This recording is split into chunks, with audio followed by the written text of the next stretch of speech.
దానియేలు గ్రంథము 2వ అధ్యాయం 1వ వచనం నుంచి 5వ వచనం వరకు చదువుకుందాం. దయచేసి చదువుతారా? నెబుకద్నెజరు తన ఏలుబడి యందు 2వ సంవత్సరమున కలలు కనెను.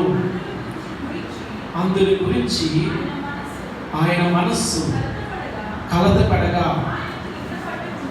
ఆయనకు నిద్ర పట్టకుండెను. కాగా రాజు తాను కనిన కలలను తనకు తెలియజెప్పుటకై శకునగాండ్రను, గారడీగించగలవారిని, మాంత్రికులను, కల్దీయులను పిలువనప్పుడని ఆజ్ఞ ఇయ్యగా వారు వచ్చి రాజు సముఖమున నిలిచిరి. రాజు వారితో, నేను ఒక కల కంటిని, ఆ కల భాగము తెలుసుకొనవలెనని నేను మనోవ్యాకులత పొంది ఉన్నాను. చాలండి, ప్రార్థన చేసుకుందాము. పరిశుద్ధమైన తండ్రి, ప్రేమ కలిగిన ఆయన వందనాలు చెల్లిస్తున్నాను. జీవం కలిగిన తండ్రి, జీవాధిపతి, కృతజ్ఞతలు చెల్లిస్తూ స్తుతిస్తూ ఉన్నాను. మహాగణుడా, మహోన్నతుడా, సర్వశక్తిమంతుడా, వందనాలు చెల్లిస్తూ స్తుతిస్తున్నాను. మీ దయా, మీ దీవెన, మీ ఆశీర్వాదం నుంచి మనం ప్రార్థన చేస్తూ స్తుతిస్తూ ఉన్నాను. ఈ పరిశుద్ధ దేవుడు పరిశుద్ధ సంఘముగా మీ పాద సన్నిధిలో చేరి మిమ్మల్ని స్తుతించి ఆరాధించటకు మీరు మాకు ఇచ్చినటువంటి మంచి అవకాశాన్ని పెట్టి స్తుతిస్తూ ఉన్నాను తండ్రి. పరిశుద్ధుడైన దేవుడు నీవే దేవుడు, నీవు తప్ప వేరొక దేవుడు లేరు కనుక మీకు వందనాలు చెల్లిస్తూ స్తుతిస్తున్నాను. మీ దయా, మీ దీవెన, మీ ఆశీర్వాదము, మీ కనికరము, మీ కృప, మీ కాపుదల మా అందరితో కూర్చొని ప్రార్థన చేస్తూ ఉన్నాను తండ్రి. దాసుడు తన యజమానుడి వైపు చూస్తూ ఉండినట్లుగా, దాసురాలు తన యజమానురాలి చేతి వైపు చూస్తూ ఉండినట్లుగా తండ్రి, ఉదయకాల సమయంలో ఆశతో మీ వైపు చూస్తూ ఉన్నాను నాయన. మీరు మాతో మాట్లాడండి. చదవబడిన వాక్య భాగాన్ని మీ చేతులకు అప్పగించుకుంటున్నాను తండ్రి. ఈ వాక్యాన్ని విరిచి కొట్టించమని ప్రార్థన చేస్తూ కృతజ్ఞతలు చెల్లిస్తూ స్తుతిస్తూ ఉన్నాను. మహాబలుడు, మహోన్నతుడు, సర్వశక్తిమంతుడు మీరు కనుక వందనాలు చెల్లిస్తూ స్తుతిస్తూ గ్రహించుకొని ప్రార్థన చేస్తూ నిండు మనసుతో కృతజ్ఞతలు చెల్లిస్తూ స్తుతిస్తూ యేసుక్రీస్తు నామంలో స్తుతించి ప్రార్థిస్తూ ఉన్నాను, కొనియాడుతూ ఉన్నాను, కనపరుస్తూ ఉన్నాను. జీవము గల పరమ తండ్రి, ఆమేన్. అందరం ఆమేన్ అని చెప్తామా? ప్రభువును రక్షకుడైన యేసుక్రీస్తు నామంలో మీ అందరికీ శుభమును తెలియజేస్తూ ఉన్నాను. ప్రియులారా, గత వారంలో మనం చదువుకున్నాము, గత వారంలో మనం ధ్యానం చేసుకున్నాము దానియేలు గ్రంథము 1వ అధ్యాయము. ప్రియులారా, దానియేలు గ్రంథం 1వ అధ్యాయంలో మనకు కనబడుతున్నటువంటి ప్రాముఖ్యమైన సంగతి ఏంటంటే, ఇశ్రాయేలు అనే తన ప్రజలను దేవుడు బబులోను రాజు చేతికి లేదా అన్యులైన చేతికి అప్పగించడం మనం చూస్తూ ఉన్నాము. ప్రియులారా, మనం గత వారం చెప్పుకున్నాం, మీకు గుర్తుందో లేదో. అదేంటి అంటే, తన ప్రజలను డిసిప్లిన్ చేయడానికి, తన ప్రజలను క్రమశిక్షణలో పెట్టడానికి దేవుడు క్షమించండి అన్యుల చేతిలోనికి లేదా అన్యుల రాజు చేతిలోనికి అప్పగించడే తప్ప పూర్తిగా దేవుడు వారిని విడిచిపెట్టలేదు అనే సంగతిని జ్ఞాపకం చేస్తూ ఉన్నాను. ఇలా ప్రతి సమయంలో కూడా దేవుడు ఒక శేషాన్ని తన వరకు ఉంచుకుంటూ ఉంటాడు. దేవుడు నామానికి మహిమ కలుగునుగాక. మరి వారు చేసినటువంటి అపరాధమును బట్టి, వారు దేవునికి వ్యతిరేకంగా జీవించిన దాన్ని బట్టి ప్రియులారా, యూదులను తన ప్రజలను బబులోను చేతికి అప్పగించడము మనం చూసాము 1వ అధ్యాయంలో. అయితే అక్కడ దానియేలు తన స్నేహితులను దేవుడు ఏర్పాటు చేసుకొని దేవుడి గొప్ప కార్యం జరిగించడం అనేది మనం చూసి ఉన్నాము. దానియేలు జీవితంలో ఒక మంచి కార్యం అనేది మనకి కనిపిస్తూ ఉంది. అదేంటి అంటే, దానియేలు ఏ విషయంలో కూడా రాజీ పడలేదు. ప్రియులారా, తనకు అక్కడ ఉన్నటువంటి ఆ ప్రజలకు ఒక గీత గీస్తూ ఉన్నాడు. అంటూ ఉన్నాడు, మీరు ఆరాధించే దేవుడు వేరు, నేను ఆరాధించే దేవుడు వేరు. మీ సంస్కృతి వేరు, నా సంస్కృతి వేరు. మీ భోజనపు అలవాట్లు వేరు, నా భోజనపు అలవాట్లు వేరు అని చెప్పి ఒక ప్రత్యేకతను ముగించుకుంటూ ఉన్నాడు దానియేలు. దేవుని నామానికి మహిమ కలుగును గాక. దానియేలు యొక్క మరి సహోదరులు లేకపోతే స్నేహితులు. ప్రియులారా, మొదటి అధ్యాయం చాలా సాఫీగా జరిగిపోయింది. దానియేలు గ్రంథంలో చూస్తూ ఉన్నాము. రాజు వచ్చి మొదటి అధ్యాయంలో దానియేలును తన యొక్క స్నేహితులను అభినందించడం అనేది మనకు కనబడతా ఉంది. మంచి ముగింపు.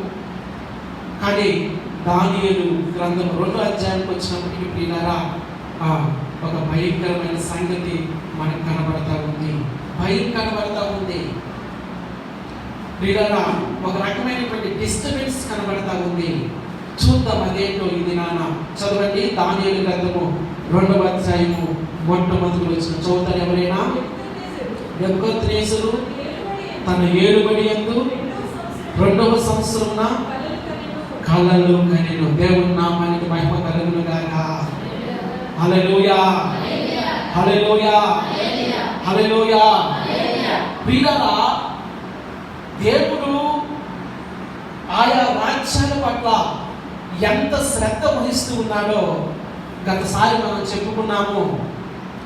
దేవుడు చేసే ప్రతి పని, దేవుడు చేసే ప్రతి కార్యానికి పర్పస్ ఉంటుంది, ఒక ఉద్దేశం ఉంటుంది. దేవుని నామానికి మహిమ కలుగును గాక. హల్లెలూయా. దానియేలు గ్రంథం యొక్క ప్రాముఖ్యమైనటువంటి అంశం ఏంటి, దీని ఏంటి అని మనం అనుకున్నప్పుడు దేవుని యొక్క రాజ్యం అని కూడా మనం చెప్పుకున్నాము. ఆమేన్. రాజ్యాలు ఏ విధంగా వెలిసాయో, ఏ విధంగా కూలిపోయాయో దానియేలు గ్రంథం మనకు తెలియజేస్తుంది. దేవుని నామానికి మహిమ కలుగును గాక. ఇదిగో తన ప్రజలను, దానియేలును, అక్కడ ఉండేటువంటి తన ప్రజలను ప్రియులారా దేవుడు అన్య రాజ్యంలోనికి అప్పగించాడంటే ప్రియులారా తన ప్రజలను విస్మరించాడని కాదు. దేవుడు ఏదో ఒక కార్యాన్ని చేయబోతూ ఉన్నాడు. దేవుడు ఏదో ఒక సందర్భాన్ని చేయబోతూ ఉన్నాడు. తను ఏదైతే చేయబోతూ ఉన్నాడో ఆ పనిని ఆయన ప్రారంభిస్తూ ఉన్నాడు. దేవుని నామానికి మహిమ కలుగును గాక. నెబుకద్నెజరు కలలు కంటూ ఉన్నాడండి. ప్రియులారా, దేవుడు ఒక కార్యాన్ని చేస్తూ ఉండినప్పుడు తనదైన శైలిలో చేస్తూ ఉంటాడు. దేవుడు ఫరోతో మాట్లాడాలి అనుకున్నప్పుడు ఆయనకు కలలు ఇచ్చాడు. దాన్ని ఇంటర్ప్రెట్ చేయడానికి యోసేపును అక్కడ ఏర్పాటు చేస్తున్నాడు. దేవుడు కలల ద్వారా మాట్లాడటం అనేది అసాధారణమైన విషయం కాదు. పాత నిబంధనలో కానీ క్రొత్త నిబంధనలో కానీ దేవుడు కలల ద్వారా మాట్లాడటం అనేది మనం చూస్తూ ఉన్నాము. దేవుడి ప్రజలతో కాదండి, అన్యులైన వారితోనే. అన్యులైన వారితో కూడా దేవుడు కలలో మాట్లాడటం అనేది పాత నిబంధనలో అనేక సార్లు మనం చూస్తూ ఉన్నాము. అందుకు ఉదాహరణ ఫరో. ప్రియులారా, ఆదికాండం 41వ అధ్యాయం అనుకుంటూ ఉన్నాను. మనం చూసినట్లయితే దేవుడు ఫరోతో మాట్లాడటం మనకు కనబడతా ఉంది. ఫరోకు ఆ యొక్క దర్శనం ఇవ్వడం, లేకపోతే ఆ కళల ద్వారా ఆ కళలు ఇవ్వడం, ఆ కళల ద్వారా ఆయన కలత చెందడం కూడా మనం చూస్తూ ఉన్నాము. యోసేపును దేవుడు ఏర్పాటు చేసుకుని అక్కడ ఉండేటువంటి పరిస్థితిని చక్కదిద్దడానికి, లేదా యోసేపును ఉన్నతమైన స్థానంలో నిలువ పెట్టడానికి దేవుడు ఆ విధముగా డిస్టర్బ్ చేస్తూ ఉన్నాడు. దేవుని నామానికి మహిమ కలుగును గాక. కొన్నిసార్లు పరిస్థితులు మామూలుగా వెళ్తూ ఉన్నప్పుడు, కొన్నిసార్లు సందర్భాలు మామూలుగా వెళ్తూ ఉన్నప్పుడు కావాలనే దేవుడు డిస్టర్బ్ చేస్తూ ఉంటాడండి. ఒక దైవజనుడు అన్నాడు, చాలా పెద్ద దైవజనుడు ఆయన, డివైన్ డిస్టర్బెన్స్ అంటే. దేవుని నామానికి మహిమ కలుగును గాక. Hallelujah, hallelujah. It's a divine disturbance. దేవుడు ఒక కార్యం చేయడం ప్రారంభిస్తూ ఉన్నాడు. అలా ప్రారంభిస్తూ ఉన్నప్పుడు కళల ద్వారా మాట్లాడుతూ ఉన్నాడు. దేవుని నామానికి మహిమ కలుగును గాక. హల్లెలూయా, హల్లెలూయా. దేవుని ప్రజలతో కాదంటే అన్యులకు దర్శనాన్ని ఇచ్చి కళలు ఇచ్చి మాట్లాడుతూ ఉన్నాడు. ప్రత్యేకంగా దానియేలు గ్రంథంలో చూసినట్లయితే ఈ కళలు, దర్శనాలు చాలా స్పష్టంగా ఉండడం మనం గమనిస్తూ ఉంటాము. దేవుని నామానికి మహిమ కలుగును గాక. The book of Daniel is full of dreams and visions. దానియేలు గ్రంథంలో మరి విస్తారమైనటువంటి కళలు, దర్శనాలు దాని గురించినటువంటి సందర్భం మనకు కనపడతా ఉంటాయి. దేవుని నామానికి మహిమ కలుగును గాక. నా ప్రార్థన ఈ దినాల్లో దేవుడు అన్యుడైనటువంటి నెబుకద్నెజరుకు దర్శనం ఇచ్చినట్లుగా లేదా కళను చూపించినట్లుగా ఈ దినాన ప్రియులారా మనను పరిపాలిస్తున్నటువంటి అధికారులకు దేవుడు దర్శనమిచ్చి నడిపించును గాక. హల్లెలూయా, హల్లెలూయా, హల్లెలూయా. సంగమా ప్రార్థించుదాము. నెబుకద్నెజరుతో దేవుడు మాట్లాడడానికి కళలు ఇచ్చాడు, దర్శనం ఇచ్చాడు, ఆయనతో మాట్లాడుతున్నాడు. తన ఉద్దేశాన్ని, తన ఆలోచనను తెలియచేయడానికి అన్యుడైనటువంటి ఆ రాజుతో మాట్లాడుతూ ఉన్నాడు. ఈ దినాన మన పైన ఎవరైతే అధికారులుగా ఉంటూ ఉన్నారో, ఎవరైతే పరిపాలన చేస్తూ ఉన్నారో, ఎవరైతే ఆ ప్రెసిడెంట్ పొజిషన్లో ఉన్నారో, ఎవరైతే ఆ పిఎం పొజిషన్లో ఉన్నారో, ఎవరైతే ఆ సీఎం పొజిషన్లో ఉన్నారో, ముఖ్యమంత్రులు గాను, ప్రధానమంత్రులు గాను, లేకపోతే ప్రెసిడెంట్స్ గాను, గవర్నర్స్ గాను ఎవరైతే ఉంటున్నారో వారితో దేవుడు కళల ద్వారా మాట్లాడుగాక. హల్లెలూయా, హల్లెలూయా. తన చిత్తాన్ని తెలియచేయడానికి, తన ఉద్దేశాన్ని తెలియచేయడానికి ఆ దినాన దేవుడు కళల ద్వారా మాట్లాడినట్లయితే ఈ దినాన నా దేవుడు వారిని కళల ద్వారా మాట్లాడాలని మనము ప్రార్థన చేద్దాము. ఆమేన్. హల్లెలూయా, హల్లెలూయా, హల్లెలూయా. ప్రియులారా, రాజుకు ఒక కళ వచ్చింది. ఆ కళ ఆయన్ని కలత చెందించింది. దేవుడు డిస్టర్బ్ చేస్తూ ఉన్నాడు. ఏదో ఒక కార్యాన్ని జరిగించాలని, ఏదో ఒక పనిని ప్రారంభించాలని, ఏదో ఒక సంగతిని జరిగించాలని దేవుడు ఉద్దేశిస్తూ ఉన్నట్లుగా మనం చూస్తూ ఉన్నాము. 2వ వచనం ఒకసారి చదువుదాము. దానియేలు గ్రంథము 2వ అధ్యాయం 2వ వచనం. కాగా రాజు తాను కనిన కలలను తనకు తెలియచెప్పుటకై శకునగాండ్రను, మాంత్రికులను, కల్దీయులను పిలువనప్పుడే అని ఆజ్ఞేయగా వారు వచ్చి రాజు సముఖమున నిలిచిరి. దేవుని నామానికి మహిమ కలుగును గాక. హల్లెలూయా, హల్లెలూయా. రాజుకి కళ వచ్చింది. ఆ కళను బట్టి రాజు కలత చెందుతూ ఉన్నాడు, వ్యాకులత చెందుతూ ఉన్నాడు. మనకు కూడా కళలు వస్తూ ఉంటాయి. ఏమండి, కళలు వస్తున్నప్పుడు కొన్నిసార్లు ఆ కళలు ఏం చేస్తాయంటే మనల్ని ఇబ్బంది పెడతా ఉంటాయి. కొన్నిసార్లు మనకి మనోవేదనకు గురి చేస్తూ ఉంటాయి. ప్రియులారా, నేను ఒక పుస్తకంలో చదివినది ఏంటంటే కొన్నిసార్లు ఈ డీమోనిక్ ఫోర్సెస్ కూడా మన కళలు అనడానికి ప్రోత్సహిస్తూ ఉంటాయంట. మనం కలిగిన కళలన్నీ కూడా దేవుడు మనం కలిగిన కాకపోవచ్చు. కొన్ని దుష్ట శక్తులు, దురాత్మ శక్తులు కూడా కళలను కలిగిస్తూ ఉన్నాయి. కనుక జాగ్రత్తగా మనం ఉండాలి. దేవుడి నామానికి మహిమ కలుగును గాక. సరే, ఇక్కడ చూసినట్లయితే నెబుకద్నెజరు రాజు కళను కలిగి ఉన్నాడు. ఆ కళ వలన ఆయన కలత చెందుతూ ఉన్నాడు. ఆ కళ భావం తెలియచేయడానికి శకునగాండ్రులను, మాంత్రికులను, కల్దీయులను, గారడీనించ చేయవారిని తన యొద్దకు తీసుకురమ్మని ఆజ్ఞాపిస్తూ ఉన్నారు. ఆజ్ఞ ఇచ్చిన మేరకు, ఆజ్ఞ ఇచ్చిన వెంటనే శిరసహ వస్తూ వారందరూ కూడా రాజు సముఖంలోకి చేరడం అనేది మనం చూస్తూ ఉన్నాము. 3వ వచనం చదవండి. రాజు వారితో ఏమంటున్నాడు? నేను ఒక కళ కంటిని, ఆ కళ భావము తెలుసుకొనవలనని, నేను మనోవ్యాకులం పొంది ఉన్నానని అనగా కల్దీయులు సిరియా భాషతో ఇట్లనిది, రాజు చిరకాలము జీవించును గాక, తమరి దాసులకు కల సెలవీయుడి, మేము చేసేదను. దేవుని నామానికి మహిమ కలుగును గాక. హల్లెలూయా, హల్లెలూయా, హల్లెలూయా. రాజు కబురు పెట్టారు, వచ్చేసారండి. సెమిగాళ్ళు వచ్చేసారు, మాంత్రికులు వచ్చేసారు, గారడి విధి చేసేవాళ్ళు వచ్చేసారు, కల్దీలు వచ్చేసారు. మ్యాప్ చెప్తామని అందరూ రాజు సముద్రంలో ఎదురు చూస్తూ ఉన్నారు. సరే, రాజు గారి దగ్గరికి వచ్చిన తర్వాత వాళ్ళందరూ అంటూ ఉన్నారు, రాజా నీవు చిరంజీవి అగుదువు గాక, మంచిది, నీకు మేలు కలుగును గాక, నీ శుభం కలుగును గాక. అయితే మీ కళ మాకు వివరిస్తే ఆ కళ భావాన్ని నేను మీకు చెప్తాను. దేవుని నామానికి మహిమ కలుగును గాక. హల్లెలూయా, హల్లెలూయా, హల్లెలూయా.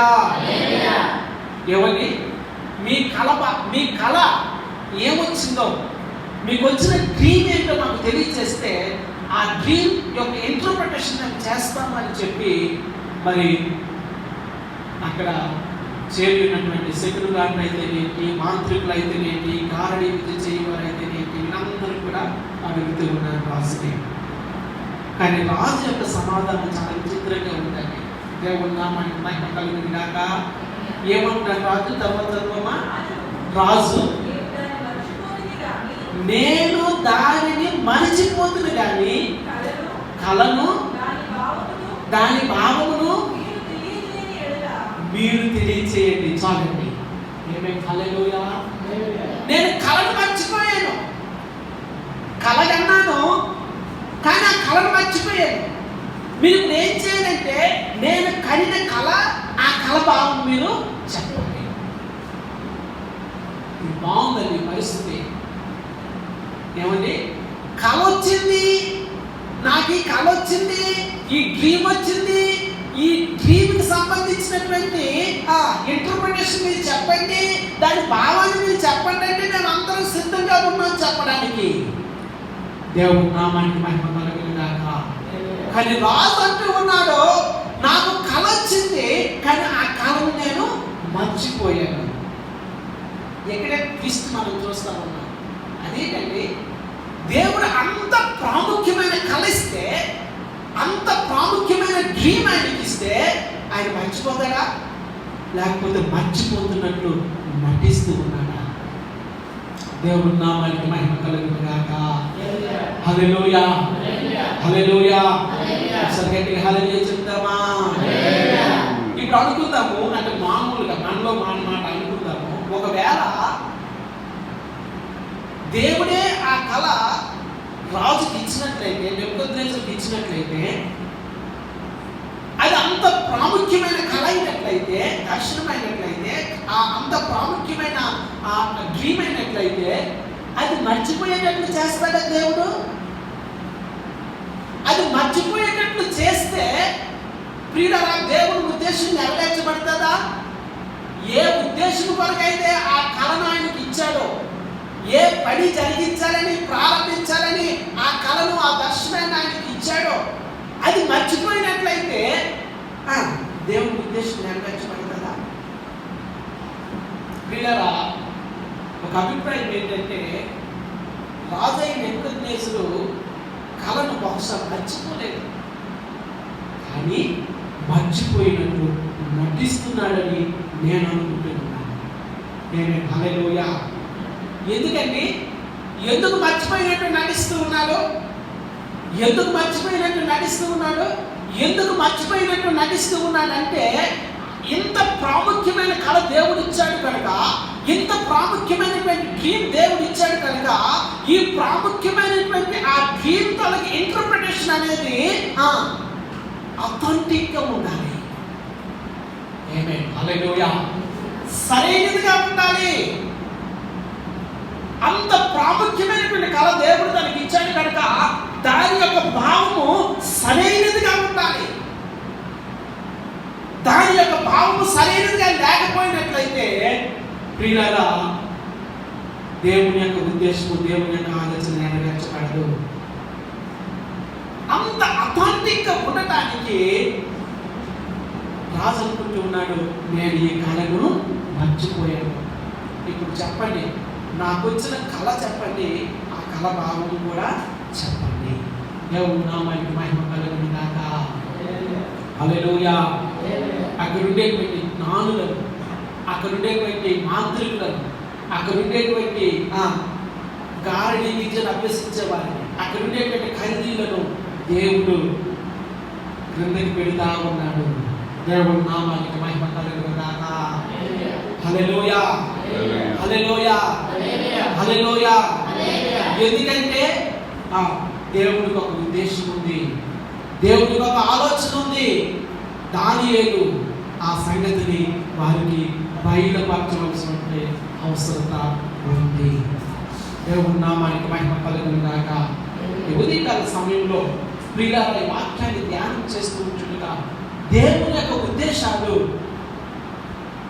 దేవుని పిల్లల పట్ల ఏ విధంగా ఉంటాయో మనం అందరం కూడా గ్రహించాలని ప్రభు పేరట మీ అందరికీ నేను తెలియజేస్తూ ఉన్నాను. ఉదాహరణకి రాజు నాకు వచ్చిన కళ ఇది, దాని భావం మీకు చెప్పండి అంటే ఒక్కొక్కరు ఒక్కొక్క విధంగా చెప్పేవారేమో. నాకు వచ్చిన కళ ఇది, దాని భావం మీరు చెప్పండి అంటే ఎవరికి తోచినట్లు వాళ్ళు చెప్పేవారేమో. కానీ దేవుడు ఉద్దేశిస్తున్న సందేశం మాత్రము రాజుకు అందాలి. దేవుడు ఉద్దేశిస్తున్నటువంటి ఆ మాటలు, దేవుడు రాజుకి స్పష్టంగా తెలియచేయాలనుకున్న మాటలు రాజుకి అందాలి. అలా అందాలి అంటే దానియేలు లాంటి ఒక వ్యక్తి దేవునికి కావాలి. దేవుడి నామానికి మహిమ కలుగును గాక. హల్లెలూయా, హల్లెలూయా, హల్లెలూయా, హల్లెలూయా. ప్రియులారా ఈ సమయంలో మనం జ్ఞాపకం చేసుకుందాము. తర్వాత చదవమా ఏమవుతుందో. మీరు తుత్తునీయులుగా చేయబడుదురు,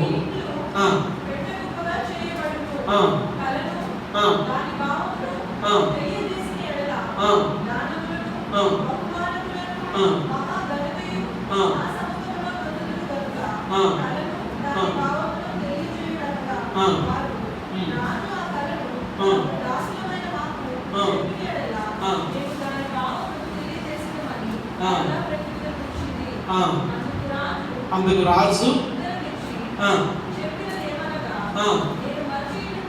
నేను మరచి ఉంట మీరు చూచి కాలహరణము చేయవలనని మీరు కనిపెట్టుచున్నట్టు నేను బాగుగా గ్రహించుచున్నాను. కాలము ఉపాయముగా గడపవలనని అబద్ధమును మోసపుచ్చు మాటలను నా ఎదుట పలుకు నిర్దేశించున్నారు. మీరు కళను చెప్పకపోయిన ఎడల నేను చెప్పిన మాట ఖండితము కనుక కళను నాకు చెప్పుడి, అప్పుడు దాని భావము తెలియపరచుటకు మీకు సామర్థ్యం కలదని నేను తెలుసుకున్నాను. చూసారండి ఈ మాట రాజు ఏమంటాడో చూసారా? కళను మీరు చెప్పండి. ఆ కళ మీరు చెప్తే దాని భావం చెప్పడానికి కావలసిన సామర్థ్యం, ఎబిలిటీ మీకు ఉందని నేను దేవుడి నామానికి మహిమ కలుగును గాక.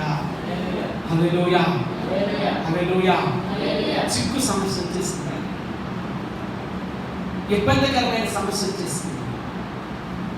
దానియేలుకు దేవుడు తీసుకొస్తూ ఉన్నాడు. చూద్దాం, ఆ మాట చదివేసి మనం ముగించుకుందాం. ప్రియులారా సమయం అవుతుంది కనుక ఆ మాట చదివేసి మనం ముగించుదాం. దయచేసి చదవండి. 17వ వచనం చదవమా. 17వ వచనం నుంచి. అప్పుడు దానియేలు తన ఇంటికి పోయి తన స్నేహితులైన అనన్యాకును, మిషాయేలును, అజర్యాకును సంగతి తెలియచేసి తానును తన స్నేహితులను బబులోనులో తగ్గిన జ్ఞానులతో కూడా పరలోకమందు దేవుని వలన కటాక్షం పొంది నిమిత్తము ఆయనను వేడుకొనుడని వారిని హెచ్చరించను. దేవుని నామానికి మహిమ కలుగును గాక. కలత చెందుతా ఉన్నారు. ఈ జ్ఞానుల గుంపులో దానియేలు ఉన్నారు, తన యొక్క స్నేహితులు ఉన్నారు. ఒకవేళ రాజు సంహరిస్తే వారందరినీ సంహరిస్తే వారితో పాటు దానియేలు స్నేహితులు కూడా నశించిపోతారు. కనుక దేవుడు అంటున్నాడు, దేవుడు చెప్తున్నాడు, క్షమించండి, దానియేలు చెప్తున్నాడు, పరలోకమందున దేవుడు దీనిని బయలుపరచులాగా ప్రార్థన చేయమని దేవుడి నామానికి మహిమ కలుగును గాక. హల్లెలూయా, హల్లెలూయా. ప్రియులారా, మనకు ఉండేటువంటి ఒకే ఒక వెపన్ ప్రార్థన. మన చేతిలో ఉన్నటువంటి ఒకే ఒక ఆయుధము ప్రార్థన. ఎటువంటి విపత్కరమైన పరిస్థితి అయినా, ఎటువంటి విపత్కరమైనటువంటి పరిస్థితులు మన వెనుక వస్తూ ఉన్నా, ఎటువంటి పరిస్థితులు మన మీద పడిపోతున్నా, మనం చేయగలిగినటువంటి ప్రార్థన. దానియేలే కాదు, దానియేలుతో ఉన్నటువంటి ఆ స్నేహితులే కాదు, మిగతా వారందరూ కూడా గొప్ప ప్రమాదంలో ఉన్నారు.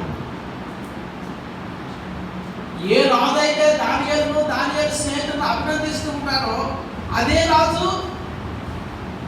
వారిని సంహరించడానికి కూడా చూస్తూ ఉన్నారు. ఇటువంటి సందర్భంలో ప్రియులారా, దానియేలు తన స్నేహితులను పిలిచాడు, రండి ప్రార్థన చేద్దాము.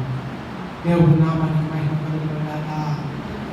హల్లెలూయా, హల్లెలూయా. ప్రార్థన చేద్దాము. నా మాట నేను ముగిస్తూ ఉన్నాను. ఉదయంలో నేను గ్రేప్స్ కొనడానికి బజార్లోకి వెళ్తున్నప్పుడు ఆ జనగడ్డి కొండ దగ్గర కంచి వేసింది. కంటైన్మెంట్ నేను చూడలేదు. ఈ మధ్య ఈ 3-4 రోజులు వెళ్ళలేదు రేపు నేను చూడలేదు. ఈరోజు ఉదయం చూశాను. ఒక్కసారి భయం అనిపించింది, ఒక్కసారి బాధ అనిపించింది. ఏంటి ప్రభువా ఈ పరిస్థితి? ఏంటి, మేము ఎక్కడున్నాం అంటే దేవుడు ఇచ్చినటువంటి ఆదరణకరమైన మాట ఏంటో తెలుసా? చదువుదాం మాట ఒకసారి చదవండి. రోమపత్రిక, నాకు ఇష్టమైనటువంటి మాట. రోమపత్రిక 8:28 వచ్చింది. దేవుని ప్రేమించు వారికి అనగా ఆయన సంకల్పం చెప్పున పిలువబడిన వారికి మేలు కలుగుటకై సమస్తము సమకూడి జరుగుచున్నవని ఎరుగుదుము. దేవుని నామానికి మహిమ కలుగును గాక. ఏమండి, సమస్తము మేలు కొరకై చేస్తూ ఉన్నాడు. కీడు అనుకుంటూ ఉన్నాం, నష్టం అనుకుంటూ ఉన్నాం, బాధ అనుకుంటూ ఉన్నాం, మరణం అనుకుంటూ ఉన్నాం, శ్రమ అనుకుంటూ ఉన్నాం, దుఃఖం అనుకుంటూ ఉన్నాం. వీటన్నిటినీ కూడా ప్రియులారా దేవుడు మేలుగా మార్చగలడు. కష్టాన్ని కూడా, దుఃఖాన్ని కూడా, బాధను కూడా, శ్రమను కూడా, హింసను కూడా దేవుడు మేలుగా మార్చగలడు. మంచి ఆదరణ కలిగింది ఈ ఉదయకాల సమయంలో. దేవుడి నామానికి మహిమ కలుగును గాక. హల్లెలూయా, హల్లెలూయా. ఇప్పుడిప్పుడే చూస్తూ ఉన్నాము, అమెరికా దేశంలో రోజుకి 50,000 మంది పాజిటివ్ కేసెస్ వస్తూ ఉన్నాయంట. భారతదేశంలో రోజుకి సుమారు 22,000 మంది పాజిటివ్ కేసెస్ వస్తూ ఉన్నాయంట. న్యూస్ ఏ విధంగా ఉండలేనంట. ప్రియులారా, మనల్ని ఆయన ఒక ప్రత్యేకమైన ఉద్దేశంతో ఏర్పాటు చేసుకున్నారు. దేవుడి నామానికి మహిమ కలుగును గాక. ఈ కీడును కూడా మేలుగా మార్చగలిగిన దేవుడు. కీడు వచ్చింది, దానియేలు స్నేహితుల మీదకు కీడు అనేది వచ్చింది. ఆ కీడును కూడా దేవుడు మేలుగా మార్చడానికి ఇష్టపడుతూ ఉన్నాడు. భయపడవద్దు. This is not the time for us to live in fear. This is the time for us to live in faith. భయంతో మనం జీవించాల్సిన సమయం కాదు ఇది. విశ్వాసంతో మనం జీవించాల్సిన సమయం. దేవుడి నామానికి మహిమ కలుగును గాక. Hallelujah, hallelujah, hallelujah. Not with fear but by faith. విశ్వాసం ద్వారా జీవించుదాము. దానియేలు యొక్క జీవితం నిజంగా ప్రియులారా ఎంత ధైర్యాన్ని మనకు నూరిపోస్తూ ఉందో. అన్యుల దేశంలో అన్యుల రాజుల క్రింద ఉంటూ, అన్యుల అధికారం క్రింద ఉంటూ విపత్కరమైన పరిస్థితి వచ్చినప్పుడు వారి చేతిలో ఉన్న ఒకే ఒక ఆయుధము ప్రార్థన. వారు ప్రార్థన చేస్తూ ఉన్నాడు. దేవుడు వారికి బయలుపరుస్తూ ఉన్నాడు. ఈ విపత్కరమైన పరిస్థితుల్లో మన చేతుల్లో ఉన్న ఒక ఆయుధము ప్రార్థన. ప్రార్థన చేద్దాము. మిగతా వారికి ఎవరికి లేని గొప్ప నిరీక్షణ ప్రభువు నమ్ముకున్న మనకు దేవుడు ఇచ్చాడు. దేవుడు నామానికి మహిమ కలుగుగాక. అటువంటి గొప్ప నిరీక్షణతో మన క్రైస్తవ జీవితంలో ముందుకు వెళ్ళాలి. ఎటువంటి పరిస్థితులు వచ్చినా ఆ పరిస్థితులు అధిగమించే కృప మనకు తోడై ఉందని నమ్ముతూ దేవుడి కృపలో ముందుకు వెళ్తాము. దేవుడు మనల్ని నాలుగు దీవించి ఆశీర్వదించును. ఆమేన్.